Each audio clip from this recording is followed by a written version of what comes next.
राष्ट्रगान के रचयिता, नोबेल पुरस्कार से सम्मानित रविंद्रनाथ टैगोर की जयंती पर धामी ने किया नमन। ट्वीट कर कहा, साहित्य और संगीत के क्षेत्र में उनका रहा अभूतपूर्व योगदान। देहरादून के विशाल मैराथन का किया गया आयोजन। Thank you Modi ji for G20 summit in Uttarakhand. कार्यक्रम को लेकर सीएम धामी ने किया ट्वीट। परफॉर्मेंस के आधार पर होंगे नौकरशाहों के तबादले। सीएम ने मांगा फीडबैक। तबादलों की सूची में शामिल अफसरों की परफॉर्मेंस का शुरू किया गया आकलन। यूट्यूबर सब्सक्राइबर बढ़ाने की चाह में खुद के साथ दूसरों की जिंदगी खतरे में डालने वालों पर सख्ती। देहरादून में रैश ड्राइविंग पर चालान के बजाय अब सीधे दर्ज होगा मुकदमा। अतिक्रमण पर अब तेजी से चलने लगा बुलडोजर। 27 मंदिरों और 200 मजारों को किया गया ध्वस्त। 2 गुरुद्वारों को भी नोटिस। एशिया में समुद्र तल से सबसे ऊंचाई पर स्थित तुंगनाथ मंदिर को घोषित किया जाएगा राष्ट्रीय स्मारक। लंबे समय से भारतीय पुरातत्व सर्वेक्षण विभाग की ओर से जारी है कवायद। आप देख रहे हैं की न्यूज, खबरों का सारथी। नमस्कार, मैं हूं आपके साथ अवंतिका अवस्थी। बात करेंगे उत्तराखंड खबरों की, जहां उत्तराखंड की धामी सरकार द्वारा बनाए गए कई कानून गुजरात, यूपी सहित कई राज्यों के लिए मिसाल बन रहे हैं। इन कानूनों को अपना रहे हैं। वहीं मुख्यमंत्री पुष्कर सिंह धामी ने कहा कि धर्मांतरण कानून, नकल विरोधी कानून समेत अन्य कानून अन्य राज्य अपना रहे हैं, जो राज्य के लिए गर्व की बात है। इसके साथ ही मुख्यमंत्री ने कहा, उत्तराखंड के हित के लिए जरूरत पड़ेगी तो जनसंख्या नियंत्रण कानून भी लाएंगे। साथ ही मुख्यमंत्री ने कहा कि समान नागरिक संहिता यानी कि यूसीसी का ड्राफ्ट भी तैयार हो गया है। यूसीसी पर सरकार का ड्राफ्ट दूसरे राज्यों के लिए मॉडल बन रहा है। खुशी है कि उत्तराखंड के अंदर आज जो भी निर्णय हमने लिए हैं आदरणीय प्रधानमंत्री मोदी जी के नेतृत्व में, चाहे हमने समान नागरिक संहिता का कानून बनाने की बात हमने शुरू करी थी, उसका ड्राफ्ट अब लगभग तैयार हो गया है और आज भारतवर्ष के अन्य राज्य भी उस दिशा में चल रहे हैं। आज चाहे हमारे गुजरात हो, कर्नाटका हो, हिमाचल हो, सभी ने यूसीसी को बनाने के लिए अपने यहाँ पर जो है पहल की है। मैं सबका धन्यवाद करता हूँ और इसी प्रकार से धर्मांतरण का कानून हो या नकल का कानून हो, जो भी हम लोग लाए हैं वो आज पूरे भारतवर्ष के लिए एक मॉडल के रूप में इसलिए हो रहे हैं कि देवभूमि से इसकी शुरुआत हुई है। जो काम देवभूमि से शुरू होता है वो सभी जगह जाता है। उत्तराखंड में होने वाले अगले साल लोकसभा चुनाव से पहले भाजपा ने जीत के लिए तैयारियां तेज कर दी हैं। इसी कड़ी में उत्तराखंड भाजपा अब साल 2022 के चुनाव में हारी हुई विधानसभाओं में विशेष फोकस करने जा रही है। बीजेपी प्रदेश महामंत्री आदित्य कोठारी ने बताया कि भाजपा ने साल 2022 के विधानसभा चुनाव में कुल 23 विधानसभा सीटों में हार दर्ज की थी, जिसको देखते हुए पार्टी ने यह निर्णय लिया है कि 24 में होने वाले लोकसभा चुनाव से पहले पार्टी हारी हुई सभी विधानसभा सीटों पर कार्यक्रम आयोजित करेगी। लोकसभा और राज्यसभा सांसद इन सभी विधानसभाओं का भ्रमण करेंगे। बूथ स्तर तक पार्टी को मजबूत किया जाएगा। केंद्र और राज्य सरकार की योजनाओं को जनता की जानकारी दी जाएगी। आप आ जाओ, तब मिल लेते हैं। 23 विधानसभाओं में हम लोग विधानसभा चुनाव हारे उत्तराखंड में, उसमें विशेष फोकस रहेगा और माननीय राज्यसभा के सदस्य जो हैं वो हारी विधानसभाओं में प्रवास करेंगे और लोकसभा के जो 5 सदस्य हैं वे सभी विधानसभाओं में प्रवास करेंगे। हमारा विशेष फोकस उन विधानसभाओं में जिसमें हम चुनाव हारे, उनमें सशक्तिकरण का, उनकी समस्याओं का समाधान करने का प्रयास, उसमें दोनों लोग जाएंगे, लोकसभा के भी, राज्यसभा के। संगठन के आपकी समीक्षा हुई चुनाव के तुरंत बाद। वहां पर हमने अपने वरिष्ठ पदाधिकारियों को भेजा और उस विधानसभा में निवास करने वाले सभी वरिष्ठ कार्यकर्ताओं के साथ में बातचीत करके और क्या क्या कारण है उनकी समीक्षा तत्समय में हुई। अब उसको हम कैसे मजबूत कर सकते हैं आगामी लोकसभा चुनाव में, वहाँ हम लोग चुनाव में अच्छी स्थिति में रहें, इसके लिए लगातार प्रयास चल रहा है। लक्सर से है। लक्सर के जैतपुर गांव में प्रधान अर्जुन सैनी के निवास पर प्रधान संगठन की बैठक कार्यक्रम में पूर्व मुख्यमंत्री व हरिद्वार सांसद डॉक्टर रमेश पोखरियाल निशंक ने बतौर मुख्य अतिथि शिरकत की। डॉक्टर निशंक ने कहा कि ग्राम पंचायत राज्य में गांव की छोटी सरकार होती है, इसलिए उनकी जिम्मेदारी है कि वह ग्रामीणों की हर समस्या को प्राथमिकता के आधार पर हल कराएं। उन्होंने कहा कि प्रधानमंत्री नरेंद्र मोदी द्वारा देश के प्रत्येक व्यक्ति के लिए अनेक कल्याणकारी योजनाएं संचालित की जा रही हैं। उन्होंने कहा कि आज ग्रामीण क्षेत्रों में भी सभी को बिजली पानी के कनेक्शन मुफ्त मिल रहे हैं, तो वहीं जनता को उज्ज्वला गैस योजना के तहत साल में 3 फ्री गैस सिलेंडर मिल रहे हैं। वहीं बेघर लोगों को प्रधानमंत्री आवास योजना के तहत एक छत भी उपलब्ध कराई जा रही है। इस मौके पर ग्राम प्रधानों द्वारा मुख्य अतिथि बनने अतिथियों का माल्यार्पण कर स्वागत किया गया। कार्यक्रम में प्रधान संगठन ब्लॉक लक्सर के अध्यक्ष अनुज अग्रवाल व महामंत्री अर्जुन सैनी, साथ ही कई ग्राम प्रधान भी मौजूद रहे। जो जनप्रतिनिधि हैं, आज यहाँ पर ग्राम प्रधान संगठन की ओर से एक बैठक आयोजित हुई है और सभी ग्राम प्रधान यहाँ पर लक्सर के उपस्थित हुए हैं। तो मुझे खुशी है कि हमारे ग्राम प्रधान अब तेज़ी से गवर्नमेंट की योजनाओं को नीचे तक ले जाने के लिए कटिबद्ध हैं, काम कर रहे हैं और हम समन्वय का काम करेंगे। मैंने यही अपील की है कि ये बहुत खूबसूरत लोकतंत्र है हमारे देश का और जनप्रतिनिधियों को अपनी गरिमा बचानी भी है, बनानी भी है और बढ़ानी भी है। केंद्र सरकार की ओर से उत्तराखंड को G20 समिट की 3 बैठकों की मेजबानी सौंपी जाने के लिए देहरादून में राज्य सरकार ने प्रधानमंत्री नरेंद्र मोदी का आभार व्यक्त किया है। इसके लिए देहरादून में विशाल marathon thank you Modi ji for G20 summit का आयोजन किया गया। मैराथन में बतौर मुख्य अतिथि मुख्यमंत्री पुष्कर सिंह धामी ने शिरकत की। इस दौरान उन्होंने दीप प्रज्वलित कर कार्यक्रम का शुभारंभ किया। इस मैराथन में बड़ी संख्या में स्कूल और कॉलेज के छात्रों ने प्रतिभाग किया। वहीं पत्रकारों से बातचीत में मुख्यमंत्री पुष्कर सिंह धामी ने कहा कि प्रधानमंत्री नरेंद्र मोदी के कुशल नेतृत्व के चलते ही भारत को G20 की अध्यक्षता मिली है। इसके साथ ही उत्तराखंड राज्य को G20 की 3 महत्वपूर्ण समिट आयोजित करने का भी मौका दिया गया है, जिसके लिए प्रधानमंत्री नरेंद्र मोदी का आभार व्यक्त करने के लिए विशाल मैराथन का आयोजन किया जा रहा है। हजारों प्रतिभागियों ने मैराथन में भाग ले रहे हैं, दौड़ लगा रहे हैं और मोदी जी का धन्यवाद कर रहे हैं, क्योंकि मोदी जी के कारण से सबसे पहले तो हमारे देश को G20 की अध्यक्षता मिली, यानी कि लीडरशिप पूरे विश्व की हमको मिली है, G20 की मिली है। उसके लिए मोदी जी का अभिनंदन है और साथ में उत्तराखंड को भी, हमारे राज्य को पहली बार इतनी बड़ी जो विश्व स्तरीय बैठक हो रही है, समिट हो रही है, उस बैठक की 3 महत्वपूर्ण जो मीटिंग्स हैं वो उत्तराखंड को मिली है। हम मोदी जी का अभिनंदन करते हैं, धन्यवाद करते हैं उसके। उत्तराखंड में अगले साल होने वाले लोकसभा चुनाव से पहले राज्य में जनसंख्या नियंत्रण कानून पर विवाद छिड़ गया है। दरअसल राज्य के मुख्यमंत्री पुष्कर सिंह धामी ने कहा कि उत्तराखंड के हित के लिए जरूरत पड़ेगी तो जनसंख्या नियंत्रण कानून भी लाएंगे। साथ ही मुख्यमंत्री ने कहा कि समान नागरिक संहिता यानी कि यूसीसी का ड्राफ्ट 30 जून तक फाइनल हो जाएगा और यूसीसी पर सरकार का ड्राफ्ट दूसरे राज्यों के लिए मॉडल बनेगा। वहीं मुख्यमंत्री के इस बयान के बाद विपक्ष ने सत्ता पक्ष पर हमला बोल दिया है। विपक्ष के नेताओं का कहना है कि चुनाव के समय भाजपा को जनसंख्या नियंत्रण कानून और ऐसे अन्य कानूनों की याद आती है। भाजपा ध्रुवीकरण की राजनीति कर रही है ताकि असल मुद्दों से जनता का ध्यान हटाया जा सके। देखिए हमारी ये रिपोर्ट।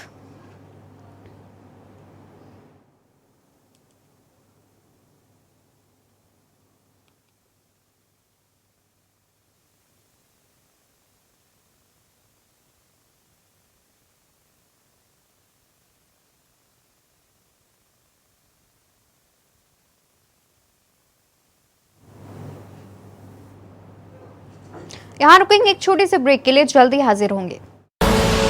आप देख रहे हैं के न्यूज, खबरों का सारथी। ब्रेक से वापस आ गए हैं। बात करेंगे देहरादून की, जहां रैश ड्राइविंग पर चालान के बजाय अब सीधे मुकदमा दर्ज होगा।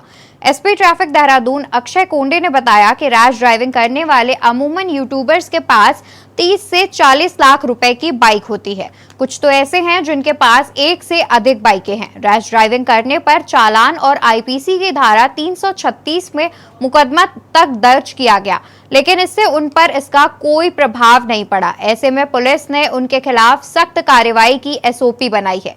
एसपी ट्रैफिक के अनुसार यूट्यूबर सब्सक्राइबर बढ़ाने की चाह में खुद के साथ दूसरों की जिंदगी को भी खतरे में डाल रहे हैं। रैश ड्राइविंग के वीडियो यूट्यूब पर अपलोड किए जाते हैं जिनको ढेरों व्यू भी मिलते हैं, लेकिन अब पुलिस ऐसे चैनलों पर भी नजर रख रही है। कोर्ट को भी पत्र लिखकर अनुरोध किया गया कि ऐसे चैनलों को बंद करवाने के लिए आदेश पारित किया जाए। रैश ड्राइवर स्पेशली जो बाइकर्स द्वारा की जाती है उसको लेके बहुत सारे कंप्लेंट्स हमारे पास आ रहे हैं। इसमें जो इंटरनल एसओपी हमने की है उसमें जनवरी की तर्ज पर जो हमने सोशल मीडिया टीम का गठन किया था वो टीम का हम फिर से गठन किया जाएगा। लास्ट 2 महीने में जितने भी रैश और निग्लिजेंट बिहेवियर के केसेस हमारे पास आते हैं उसमें हमने ये निर्णय लिया गया है कि जब भी कोई रैश या ओवर स्पीडिंग का केस हमारे पास आता है 60, 70, 80 की स्पीड से अगर है तो हम मोटर व्हीकल में अब तक कार्रवाई कर रहे थे, काउंसलिंग कर रहे थे। पर अगर ऐसा बिहेवियर अगर 100+ हो, वो हमारे कैमरे में, किसी सीसीटीवी में या किसी यूट्यूब चैनल पर हर मिलता है, तो हम इसमें 100% ट्रैफिक की तरफ से एफआईआर की कार्रवाई करने का हमने निर्णय। उत्तराखंड की खबरों में आगे बढ़ेंगे, उससे पहले रुक करते हैं उत्तर प्रदेश के बदायूं का, जहां मुख्यमंत्री योगी आदित्यनाथ जनसभा को संबोधित कर रहे हैं।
इसके लिए डबल इंजन की सरकार आज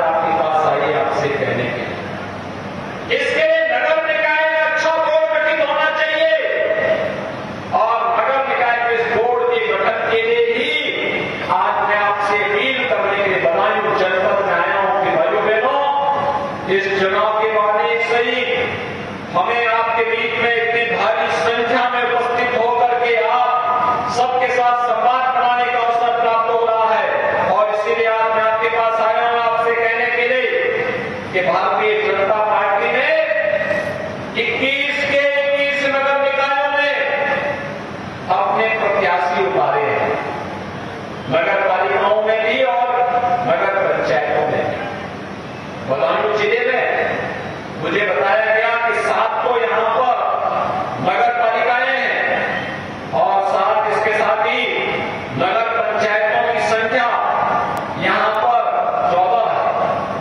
यानी इतने बड़े पैमाने पर नगर निकाय ये दिखाता है कि बदायूं विकास की प्रक्रिया के साथ तेजी के साथ आगे बढ़ेगा।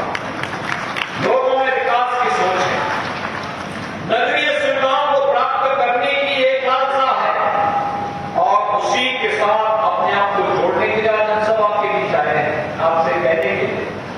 बदायूं ने जो मांगा हमने इससे पहले उपलब्ध करवाया और आज मैं आया हूं आपसे कहने के लिए कि डबल इंजन की सरकार जो पैसा बदायूं के लिए दे, हमारे विधायक और सांसदगण जो पैसा बदायूं के लिए लेकर के आए, उस पैसे का सही इस्तेमाल यहाँ के विकास के और जनता की बुनियादी सुविधाओं पे खर्च हो सके, इसके लिए डबल इंजन की सरकार में सहयोग करने वाला बोर्ड होना चाहिए और ये केवल भाजपा कर सकती है, भाजपा के कार्यकर्ता कर सकते हैं। और इसके लिए भारतीय जनता पार्टी ने नगर पालिका परिषद बदायूं में श्रीमती दीपमाला गोयल को अपना प्रत्याशी बनाया है।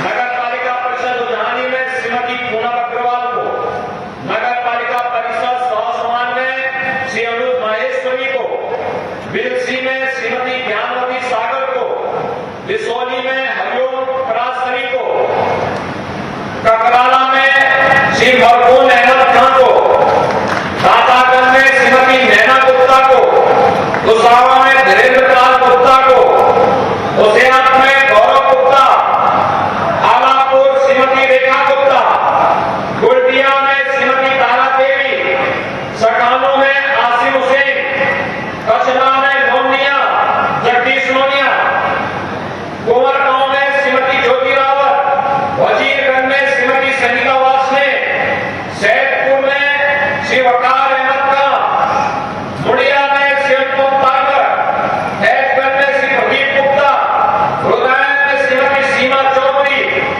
इस्लाम नगर में श्रीमती भावना वासने और दगवा में श्रीमती पार्वती। ये हमारे प्रत्याशी हैं सभी, देख लिया। इन सबका कर्तव्य ध्वनि से जोरदार कर्तव्य से इनका स्वागत करेंगे।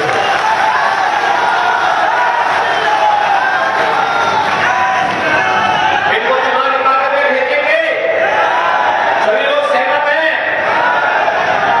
लेकिन इनकी ताकत तब और मजबूत होगी जब इनके साथ इनके पार्षदों को भी चुनाव जिता करके भेजेंगे।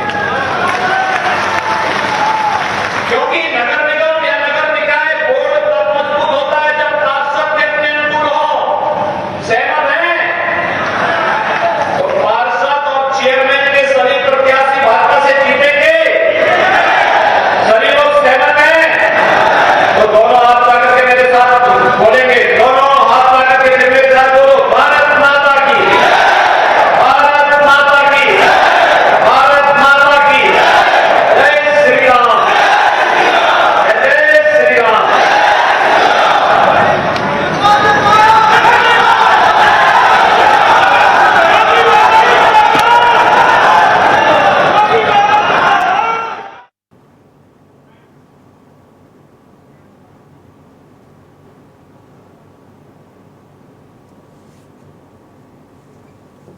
तो यहाँ आप सुन पा रहे थे उत्तर प्रदेश के मुख्यमंत्री योगी आदित्यनाथ को। बढ़ेंगे उत्तराखंड की खबरों में, जहां उत्तराखंड में अगले साल होने वाले लोकसभा चुनाव से पहले राज्य में जनसंख्या नियंत्रण कानून पर विवाद छिड़ गया है। दरअसल राज्य के मुख्यमंत्री पुष्कर सिंह धामी ने कहा है कि उत्तराखंड के हित के लिए जरूरत पड़ेगी तो जनसंख्या नियंत्रण कानून भी लाएंगे। साथ ही मुख्यमंत्री ने कहा कि समान नागरिक संहिता यानी कि यूसीसी का ड्राफ्ट 30 जून तक फाइनल हो जाएगा और यूसीसी पर सरकार का ड्राफ्ट दूसरे राज्यों के लिए मॉडल बनेगा। वहीं मुख्यमंत्री के इस बयान के बाद से विपक्ष ने सत्ता पक्ष पर हमला बोल दिया है। विपक्ष के नेताओं का कहना है कि चुनाव के समय भाजपा को जनसंख्या नियंत्रण कानून और ऐसे अन्य कानूनों की याद आती है। भाजपा ध्रुवीकरण की राजनीति कर रही है ताकि असल मुद्दों से जनता का ध्यान हटाया जा सके।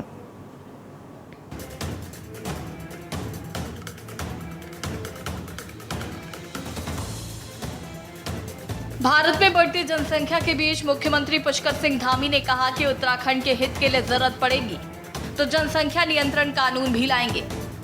साथ ही मुख्यमंत्री ने कहा कि सामान्य नागरिक संहिता यानी कि यूसीसी का ड्राफ्ट 30 जून तक फाइनल हो जाएगा और यूसीसी पर सरकार का ड्राफ्ट दूसरे राज्यों के लिए मॉडल बनेगा।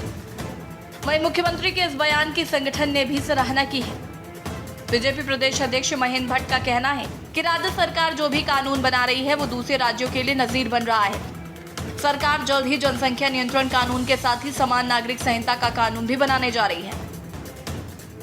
देखिए, उत्तराखंड के अंदर जो निर्णय हो रहे हैं वो सारे निर्णय देश के लिए नजीर बनते चले जा रहे हैं। अभी उत्तराखंड का भूमि खरीद के विषय पर कल मुख्यमंत्री जी ने जो बयान दिया है, यह यहाँ की जन भावना का बयान है। आखिरकार कौन व्यक्ति जमीन खरीद रहा है, उसकी पृष्ठभूमि क्या है, सारे विषय पर चर्चा होगी। उसके लिए कानून सरकार बनाने जा रही है और साथ साथ समान नागरिक संहिता का विषय तो हमारा ऑन रूट है ही, तो हम लोग चर्चा कर ही रहे हैं। बहुत जल्दी कमेटी की सिफारिश मुख्यमंत्री को मिलेगी और बाद में सरकार द्वारा उसके लिए कानून बनेगा। आपको बता दें कि पिछले लंबे समय से जनता जनसंख्या नियंत्रण कानून की मांग सरकार से कर रही है।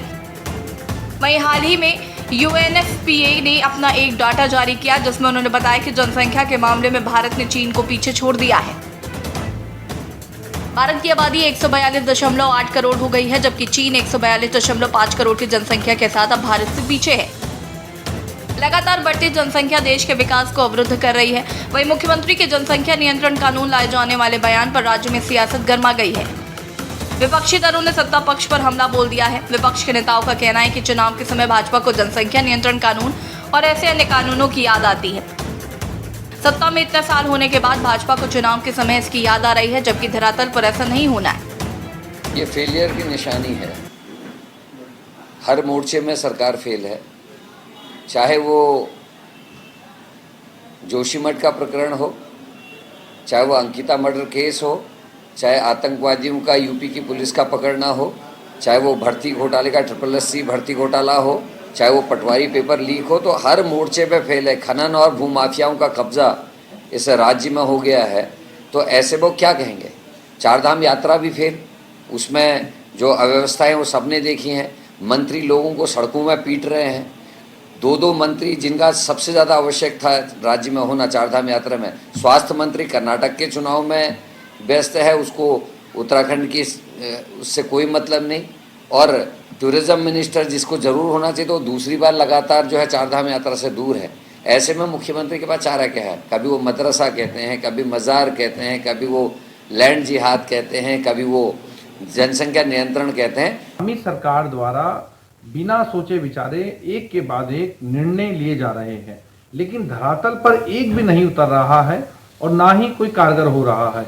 तो इस पर आम आदमी पार्टी का स्पष्ट रूप से ये कहना है कि पहले सरकार अच्छे से सोच समझ ले, किसी भी चीज को लागू करने से पहले एक बार उसकी कमियां और उसके लाभ के बारे में देख ले। और जनसंख्या नियंत्रण कानून की मांग पहले से उठ रही है, लेकिन हमारे प्रदेश में चूंकि भौगोलिक परिस्थितियां कुछ ऐसी हैं कि पहाड़ के बहुत सारे ऐसी जिले हैं जहां पर जनसंख्या बहुत कम है, और तराई में और प्लेन्स में अगर हम बात करें तो घनत्व बहुत अधिक है। तो इन चीजों को भी ध्यान में रख करके प्रदेश सरकार को काम करना चाहिए। कि जो है बयान वीरों की पार्टी है, इसी तरीके से मुख्यमंत्री जी का एक ये बयान जो आया है, समझने वाली बात ये है कि भारतीय जनता पार्टी ने उत्तराखंड के अंदर इन दोनों राष्ट्र पार्टियों में, कांग्रेस भी संलिप्त है, 1,35,00,000 से ज़्यादा की यहाँ जनसंख्या कर दी। हम पूछना चाहते हैं कि जब 64 लाख लोगों का राज्य था तो आपने वोट के लिए नाले खालों में बिहार के बिजनौर के लोगों को यहाँ क्यों बसा दिया। यदि इसकी तय में जाएंगे तो सिर्फ और सिर्फ राजनीतिक लाभ लेने के लिए उत्तराखंडियत को खत्म करने का काम इन दोनों राष्ट्रीय पार्टी ने किया है। कुल मिलाकर देश भर में बढ़ती जनसंख्या भारत के लिए चिंता की बात है। आलम यह है कि भारत ने विश्व में सबसे बड़ी जनसंख्या वाले देश चीन को पीछे छोड़ दिया है, जो कि चिंता की बात है। ऐसे में सवाल यह है कि क्या धामी का बयान सिर्फ चुनावी स्टंट है। आखिर क्यों अब तक भाजपा को जनसंख्या नियंत्रण कानून की याद नहीं आई। देहरादून से के न्यूज इंडिया के लिए अंकित काला की रिपोर्ट।